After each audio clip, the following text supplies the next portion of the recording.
الحمد لله الذي لم يزل عالما قديرا حيا قيوما سميعا بصيرا وأشهد أن لا إله إلا الله وحده لا شريك له وأكبره تكبيرا وأشهد أن سيدنا محمدا الذي أرسله إلى الناس كافة بشيرا ونذيرا وعلى آله وأصحابه وسلم تسليما كثيرا كثيرا. أما بعد فأعوذ بالله من الشيطان الرجيم. بسم الله الرحمن الرحيم. يا أيها الذين آمنوا اذكروا نعمة الله عليكم إذ جاءتكم جنود فأرسلنا عليهم ريحا وجنودا لم تروها وكان الله بما تعملون بصيرا.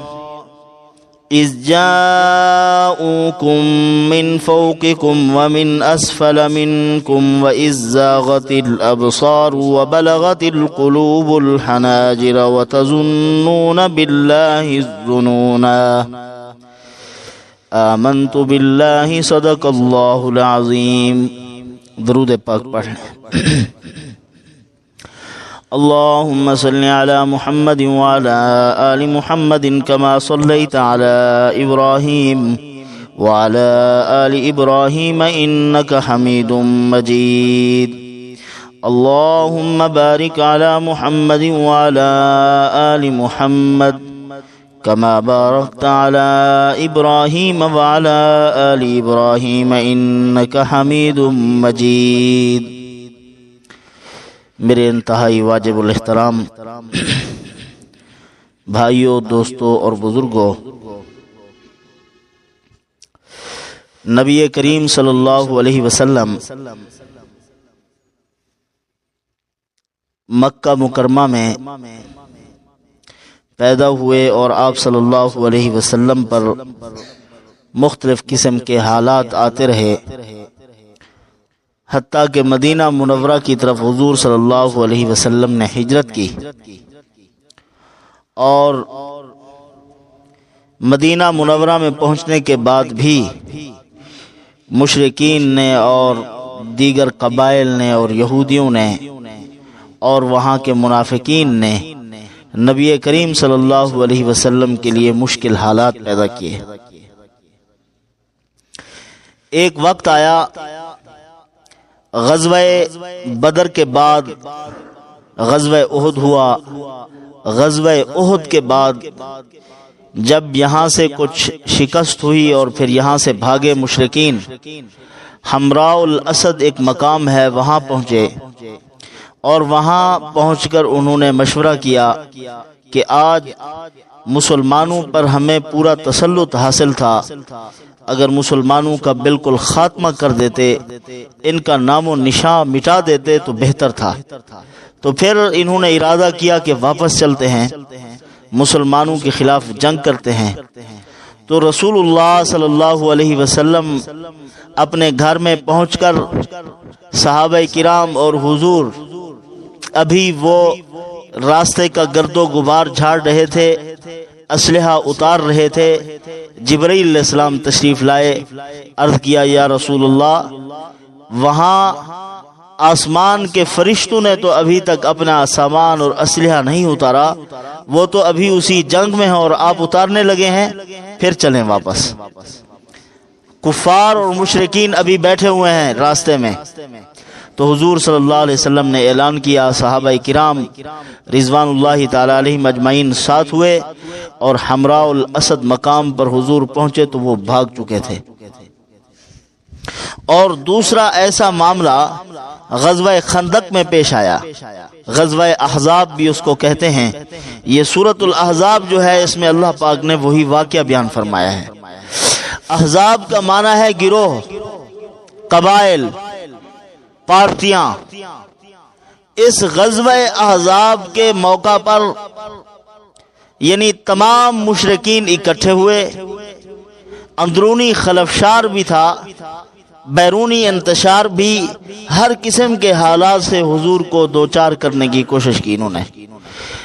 قبائل اکٹھے ہوئے اور 24,000 آدمی اکٹھے ہو کر مسلمانوں پر حملے کی تیاری سے مدینہ منورہ میں پہنچا، اور اس وقت مسلمانوں کی تعداد جو صحابہ کرام رضوان اللہ تعالی علیہم اجمعین تھے 1,000 تھی۔ اب یہ پوری جنگ کی تیاری کر کے وہاں سے آئے کہ اب تو مسلمانوں کا خاتمہ کر کے آنا ہے۔ اس موقع پر بھی 1 مہینے تک وہ انہوں نے پڑاؤ ڈالے رکھا، اللہ کی مدد اور نصرت آئی، اور آسمان سے اللہ نے فرشتے بھیجے، ہوائیں چلا دی، ان کے خیمے اکھڑ گئے، ان کی دیگچیاں جو ہیں وہ نیچے گر گئی، اور اپنا سخت سردی تھی اور یہاں سے وہ بھاگ کے نکل گئے۔ تو پھر حضور صلی اللہ علیہ وسلم اپنے اسلحہ اتار رہے تھے تو پھر بھی فرشتہ آیا، جبرائیل علیہ السلام تشریف لائے، فرمایا ابھی ہم نے تو نہیں اتارا، آپ اتارنے لگ گئے ہیں اپنا اسلحہ، ابھی چلو۔ وہ غالباً اس وقت بنو قریظہ والے بیٹھے ہوئے تھے، یہودی، جنہوں نے مشرکین کے ساتھ مل کر مسلمانوں کے خلاف یعنی ان کو ابھارا، اور وہاں پہنچے مکہ مکرمہ میں، ان کو تیار کیا کہ آپ چلیں، ہم آپ کے ساتھ ہیں، آپ مسلمانوں کو ختم کریں۔ بہرحال جب یہ واقعہ پیش آیا، مشرکین وہاں سے روانہ ہو گئے، آپ صلی اللہ علیہ وسلم نے صحابہ کرام رضوان اللہ تعالی علیہم اجمعین کو اکٹھا کیا اور مشورہ کیا کہ آپ بتلائیں ہم کیا کریں، اب دفاعی تدبیریں کریں یا اپنے شہر سے نکل کر ان کا مقابلہ کریں۔ بڑی عمر کے صحابہ کرام بھی تھے اور نوجوان بھی، جو نوجوان تھے وہ کہتے تھے کہ چلیں یا رسول اللہ، مدینہ منورہ سے نکل کر باہر ان کا مقابلہ کرتے ہیں۔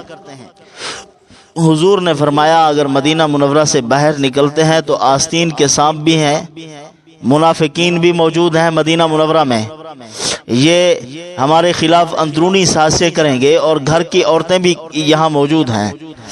تو بڑی عمر کے لوگ انہوں نے مشورہ دیا صحابہ کرام نے کہ یا رسول اللہ، مدینہ منورہ میں رہتے ہوئے ان کے ساتھ جنگ کریں گے، اب بھی تدبیر کیا اختیار کرنی چاہیے، کیسے ان کا راستہ روکیں، مدینہ منورہ میں ان کو داخل نہ ہونے دیں۔ تو انہوں نے مشورہ دیا کہ حضرت سلمان فارسی رضی اللہ تعالی عنہ نے، ان کی 250 سال عمر ہوئی ہے، اور صحابہ کرام میں غالباً سب سے بڑی عمر کے یہی صحابی تھے، اور دانت بھی ان کے پورے تھے، دیکھنے میں محسوس ہوتا تھا کہ یہ کوئی 30 سال کا نوجوان ہے۔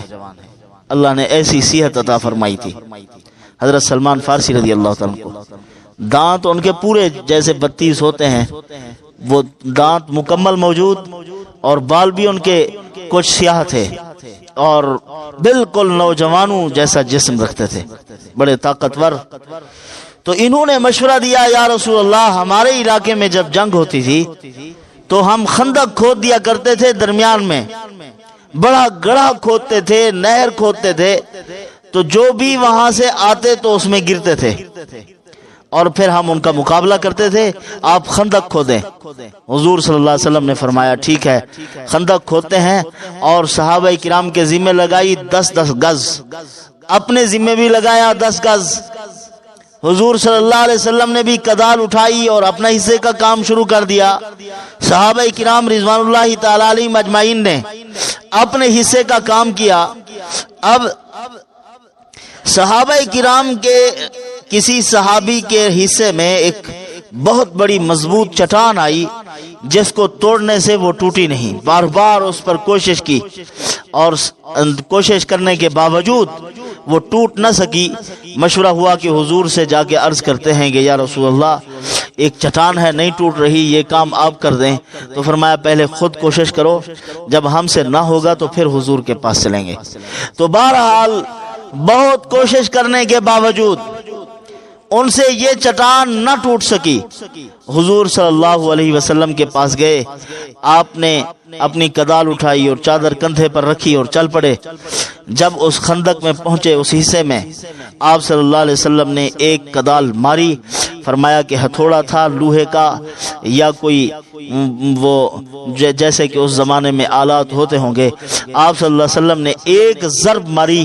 صحابہ کرام فرماتے ہیں وہ پتھر کی چٹان ٹوٹ کر ریت کے ذرات میں تقسیم ہو گئی اور روشنی اٹھی.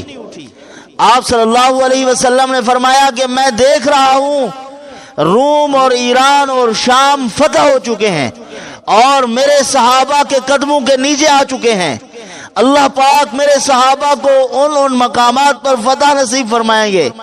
اس وقت منافقین بیٹھ کے ہنس رہے تھے اور استہزاء اڑا رہے تھے، مذاق کر رہے تھے کہ دیکھو پیٹ پر پتھر باندھے ہوئے ہیں اور ان کی بشارتیں سنو، ان کی پیشین گوئیاں سنو.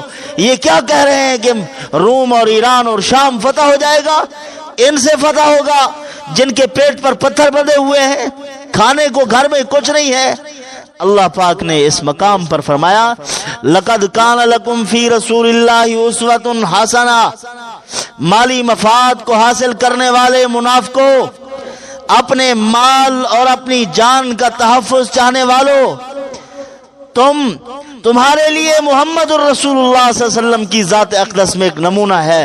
تم حضور کو دیکھو اور اس طرح کی قربانیاں اختیار کرو. تم پیٹ بھر کر کھانا کھاتے ہو اور جہاد کے میدان میں جب جانا پڑے تو بہانے تراشتے ہو کہ ہمارا گھر اکیلا ہے. یا رسول اللہ کسی نے کیا کہا، کسی نے کیا. بعض منافقین نے کہا میری اماں کے آخری لمحات ہیں، اس کو کفن دفن والا کوئی نہیں ہے، اس کو غسل دینے والا کوئی نہیں ہے، بڑی پریشانی ہے. یا رسول اللہ میں گھر رہوں گا تو اس کو غسل دلواؤں گا، اس کی قبر کا انتظام کروں گا، آپ مجھے چھوڑ دیں. حضور نے فرمایا چلو جاؤ آپ. اسی طرح بعض منافقین آئے، یا رسول اللہ ہمارا گھر اکیلا ہے.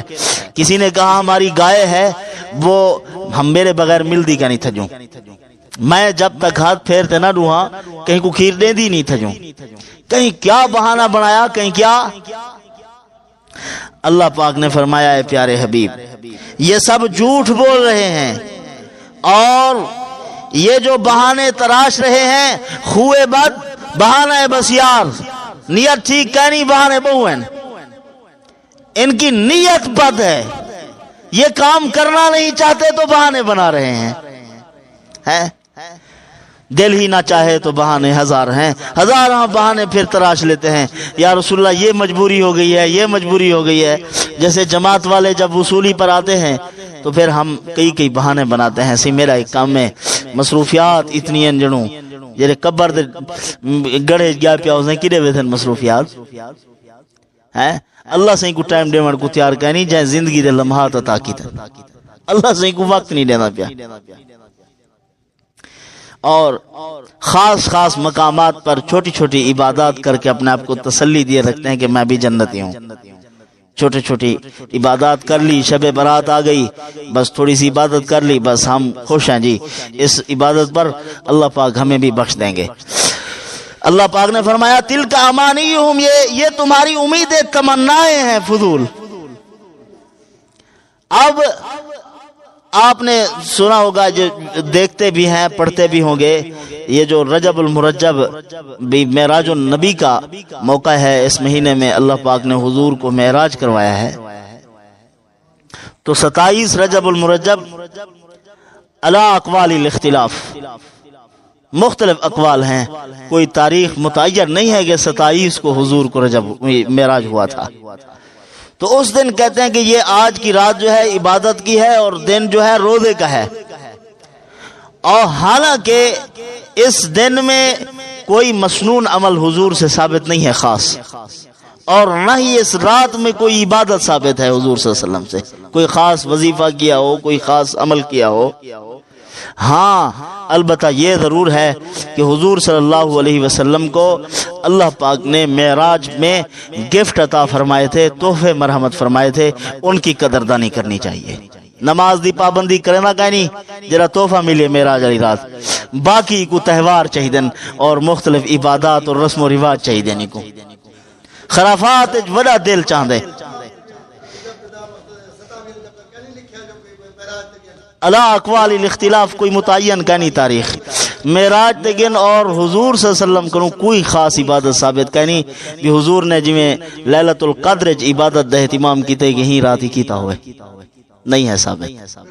ہماری اپنی معراج پہ حضور گئے ہیں لیکن تاریخ متعین نہیں ہے، متعین تاریخ کہنی، تاریخ متعین کہنی۔ قرآن کی تاریخی کتاب ہے یا کس سے کہانی نہیں کتاب ہے؟ قرآن کسی نہیں کتاب ہے یا تاریخی کتاب ہے؟ بہرحال اللہ پاک نے جو حضور صلی اللہ علیہ وسلم کو تحفے اور ہدیے عطا فرمائے ہیں معراج کی رات میں وہ کرنے چاہیے۔ نماز پڑھو، 100% پابندی کرو، اہتمام کرو اس کا۔ اور حضور صلی اللہ علیہ وسلم کو اللہ پاک نے اس رات اپنا سورہ بقرہ کا آخری رکوع مرحمت فرمایا اور فرمایا کہ شرک کے جو قریب نہ جائے گا آپ کا امتی اس کو بخشنے کا وعدہ کرتا ہوں، اس کا اہتمام کرو۔ ساری زندگی کے لیے یہ اعمال ملے ہیں۔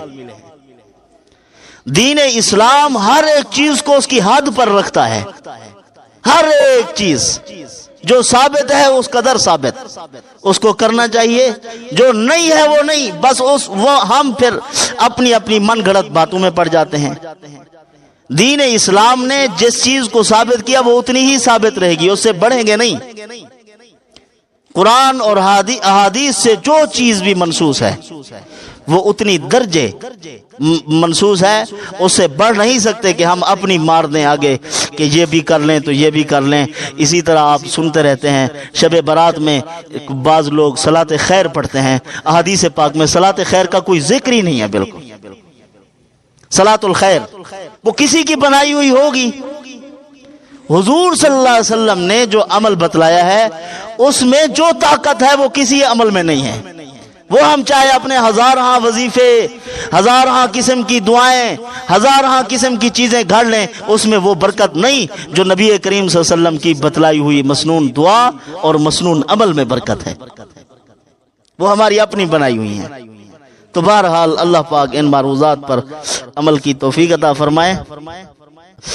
تو حضور اکرم صلی اللہ علیہ وسلم نے جب وہ کیا کہتے ہیں کہ اپنا ہتھوڑا مارا اور وہ چٹان جو پتھر کی تھی وہ ریزہ ریزہ ہو گئی تو حضور نے بشارتیں دی۔ اسی دوران حضرت جابر رضی اللہ تعالی عنہ اپنے گھر میں تشریف لے گئے نبی کریم صلی اللہ علیہ وسلم کے لیے دعوت کا انتظام کرنے کے لیے کہ حضور نے اپنے پیٹ مبارک پر پتھر باندھے ہوئے ہیں بھوک کی وجہ سے۔ اپنی بیوی کو کہا کہ گھر میں کچھ رکھا ہوا ہے؟